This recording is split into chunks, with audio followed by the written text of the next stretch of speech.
हजरत इबलीस के लोग बहुत आएंगे आकर तुमसे कहेंगे ये जज्बाती बात करता है, ये भड़काऊ भाषण देता है। अरे मेरे भाई, जिसका कलेजा जलता है, जिसके सीने में तकलीफ होती है, जो नाइंसाफी को देखकर बर्दाश्त नहीं कर सकता है, वो गूंगा नहीं रह सकता। वो अपनी माँ की तकलीफ को देखकर खामोश नहीं बैठ सकता। वो अपने बुजुर्गों के आंसुओं को देखकर खामोश नहीं बैठ सकता। जज्बात दिखाना है और एक साथ और डालना है पतंग चाप पर।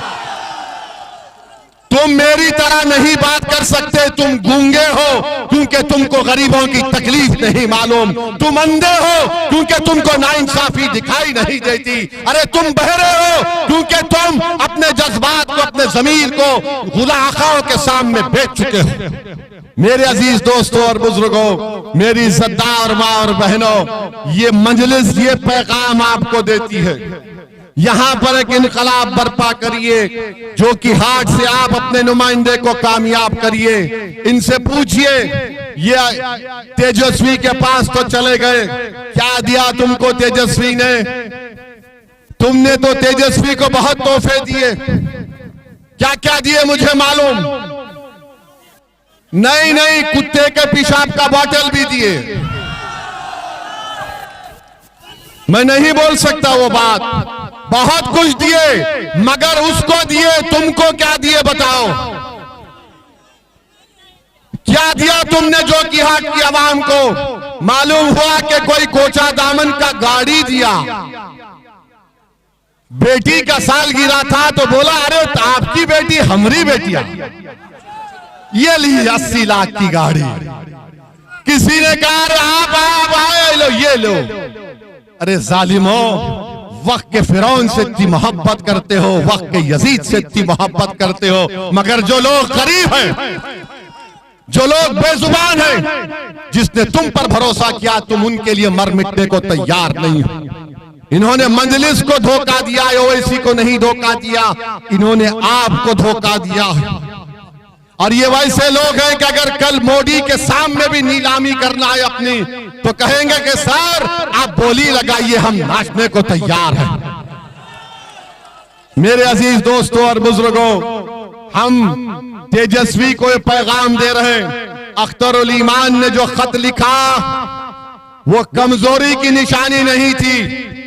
तुमने इतना दगाबाजी हमसे की, मगर हम बिहार में भाजपा को रोकना चाहते, मोदी को रोकना चाहते, इसलिए हमने आला ज़र्फी का मुजाहरा किया।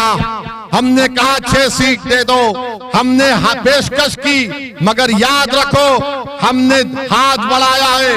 इस हाथ बढ़ाने को तुम अगर कमजोरी समझोगे तेजस्वी, तो हमारी तारीख गवाह है कि जब कभी हमने हाथ बढ़ाया दोस्ती के लिए और दुश्मन ने समझा ये कमजोरी है, ये हाथ बड़े ताकतवर और दराज है, ये तुम्हारे गिरबान के तार से खेलने के लिए भी तैयार रहेंगे।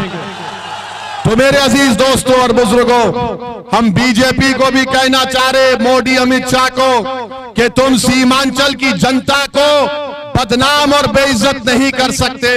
क्या जुर्रत मोदी की कि सीमांचल में आकर कहते कि यहां पर बांग्लादेशी हैं। अरे मोदी जी, सीमांचल में कोई बांग्लादेशी नहीं है। हाँ, दिल्ली में तुम्हारी एक बहन बांग्लादेश की बैठी है, उसको निकाल कर फेंको बांग्लादेश में, उसको निकालो, लाओ उसको यहां पर सीमांचल में, हम उसको ले जाकर बांग्लादेश में छोड़कर आते हैं।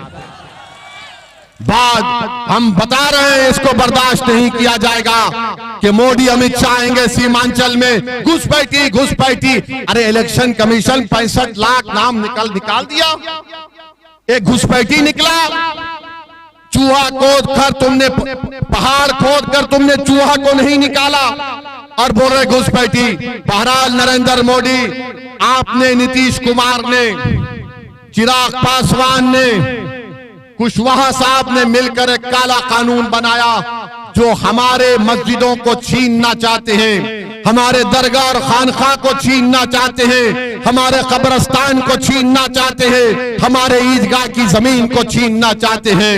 ऐ बिहार की आवाम, ऐ सीमांचल की गयूर अवाम, ऐ जो कि हाट के मेरी इज्जतदार माँ और बहनों और मेरे नौजवानों, क्या तुम इस काला कानून के खिलाफ जमहूरी तौर पर खड़े होगे या नहीं होगे? बताओ। क्या तुम अपनी मस्जिद को दोगे? क्या तुम अपनी खानखा को दोगे? क्या तुम अपनी शनाख्त को खो दोगे?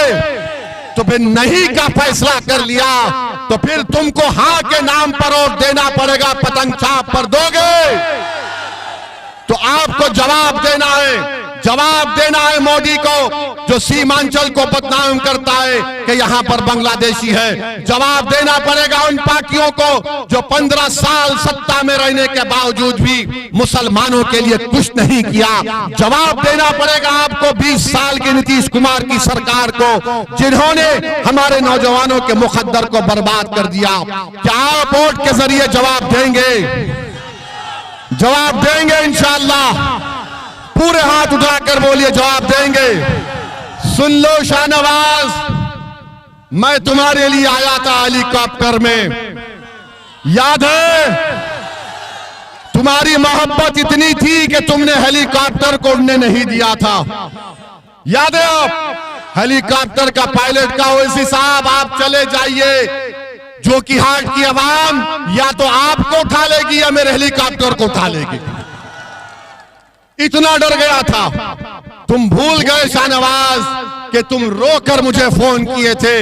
तुम्हारी जबान से क्या अल्फाज निकले थे कि कोई मेरा हाथ पकड़ने को तैयार नहीं। असद भाई, मैं आज लाचार हूं। अरे उस वक्त पर हमने तुम्हारा हाथ थामा था।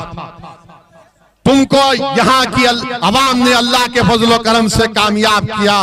मगर खैर कोई बात नहीं, जिसका जितना ज़र्फ है वो उतने ही ज़र्फ के मुजाहरे करेगा। हमारा ज़र्फ क्या था? लोकसभा का चुनाव था। कुलैया बरादरी के लोगों ने आकर कहा कि तस्लीम साहब के नाम पर आप वोट डालने के लिए बोलो। हम एक मिनट नहीं सोचे, हमने कहा कि सिर्फ तस्लीम साहब के नाम पर हम कहेंगे, इसके नाम पर नहीं कहेंगे जो गद्दार है। हमने कहा, याद होगा पार्लियामेंट के, डालो तस्लीम साहब के नाम पर। अरे तुमने अपनी बाप की उस अजीम तारीख को भुला दिया। मेरे भाई, हमारे माँ बाप मर जाते हैं, हर कोई मरेगा, मगर अगर आप उनके नेक नक्शे कदम पर चलते हैं तो दुनिया बोलेगी कि इसका बाप जिंदा है, इसकी माँ जिंदा है, इसका चाचा जिंदा है, इसका ताया जिंदा है, क्योंकि ये उस राह पर चल रहा है। मगर तुमने जो राह चुनी है वो राह तुमको भी बर्बाद करेगी इंशाअल्लाह ताला। तो खैर मेरे अजीज दोस्तों, बुजुर्गों, नौजवान साथियों, आप तमाम का बेहद शुक्रिया, क्योंकि मगरिब का वक्त हो रहा है। मेरे साथ नारा लगाइए, सीमांचल की जनता जिंदाबाद, सीमांचल की जनता जिंदाबाद, सीमांचल जिंदाबाद, मजलिस इत्तेहादुल मुस्लिमीन जिंदाबाद, हमारा इत्तेहाद जिंदाबाद, हमारा इत्तेहाद जिंदाबाद, हमारा इत्तेहाद जिंदाबाद।